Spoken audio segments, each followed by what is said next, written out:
quand la France a décapité totalement l'Union pour le Cameroun. Osende Afana, assassiné. Toumniobe, assassiné. Roland Moumier, assassiné. Décapité. Notamment dans les pays mamalités. Quand je vois ce qui se passe au Sénégal, je vois exactement ce qu'ils ont fait à l'UPC. Sauf qu'aujourd'hui, on ne peut plus couper les têtes comme hier. C'est ça la seule différence.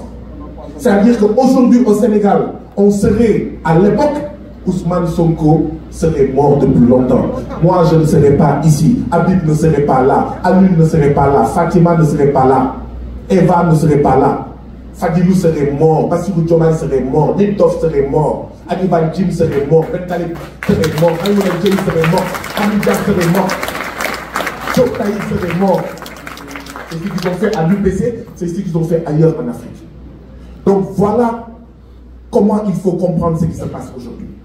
Il y a une résistance beaucoup plus forte qu'avant. Ce qui se passe aujourd'hui, c'est une deuxième phase de lutte pour la décolonisation de l'Afrique. Après la première phase qui a donné des acquis, mais qui nous a quand même maintenu. Voilà, on a eu des acquis, c'est clair, mais toujours dominé, toujours dans le franc CFA, toujours notre budget contrôlé par les FMI et la Banque mondiale, notre monnaie par la France, etc.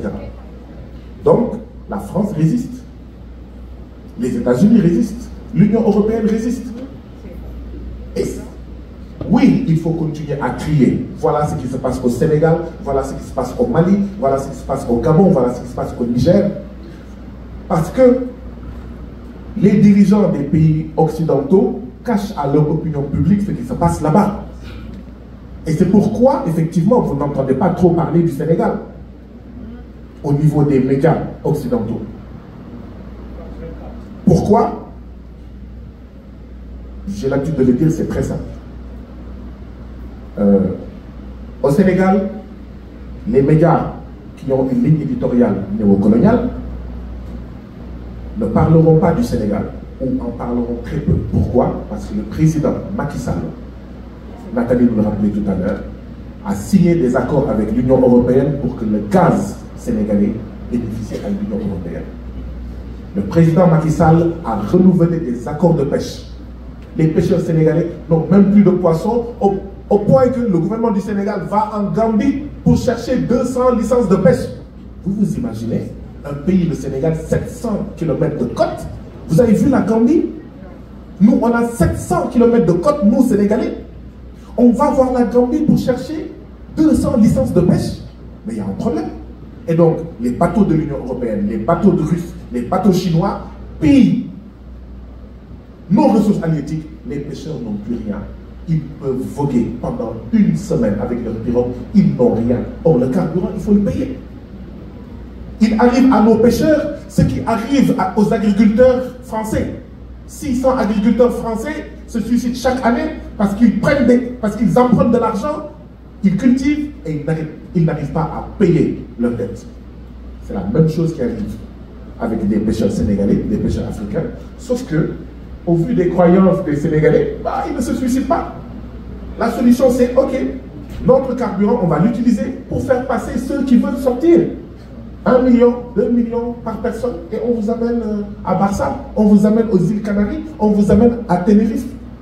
Donc si on veut comprendre pourquoi en un jour, 6000 Africains ont débarqué à Lampedusa, c'est à cause de ces politiques criminelles, ces politiques assassines. Si on veut comprendre pourquoi il y a 16 000 Africains qui ont débarqué sur les côtes espagnoles de janvier 2023 à juillet 2023, c'est à cause de ces politiques criminelles et assassines. Et si on veut régler ça, ce n'est pas avec des Frontex là. Non, non, non.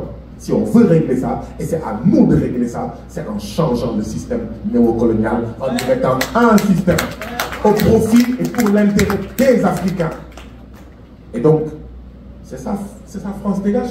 Pour la souveraineté monétaire, la France doit sortir de nos affaires monétaires. Aucun pays qui pèse aujourd'hui sur la planète Terre, tous les pays qui pèsent sur la planète Terre contrôlent leur monnaie, ont leur souveraineté monétaire. Les pays les plus pauvres de la planète, c'est nous, pays français. Mais ce n'est pas de la haine. La France doit sortir de nos affaires monétaires. Donc c'est ça, pour la souveraineté monétaire, France dégage. En réalité, on n'a jamais dit France dégage. On a dit Frexit, ou pour la souveraineté monétaire, France dégage. J'ai écrit un texte en 2017. C'est quand il y avait les grandes manifestations sur le franc CFA. On a réfléchi. Qu'est-ce qu'on propose? On ne va pas seulement dire non, on n'est pas. Qu'est-ce qu'on propose? Frexit. Frexit, c'est France exit, c'est-à-dire France sort. Mais Frexit, qui comprend Frexit? On allait dire Frexit, personne n'allait nous écouter. Non, le peuple n'allait pas nous écouter. On a dit, hey, pour la souveraineté monétaire, France dégage. Et tout le monde nous écoute, tout le monde nous entend, et tout le monde l'a repris. Et maintenant, même l'ambassadeur de France qui pleurniche à cause de France dégage, alors qu'il a bien entendu pour la souveraineté monétaire, France dégage. Maintenant, oui, les Africains, pour la souveraineté monétaire, France dégage, c'est trop long. On dit France dégage.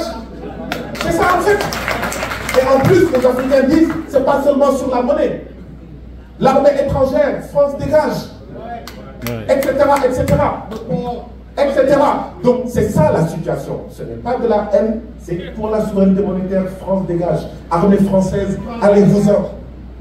Parce que si vous acceptez qu'il y ait des militaires africains en France, c'est pas grave, on peut accepter qu'il y ait des militaires français au Sénégal. Pourquoi est-ce que les exercices dont parle le ministre des Affaires des Forces armées du Sénégal, qui justifie pour lui la présence de l'armée française, pourquoi ces exercices ne se font qu'en Afrique?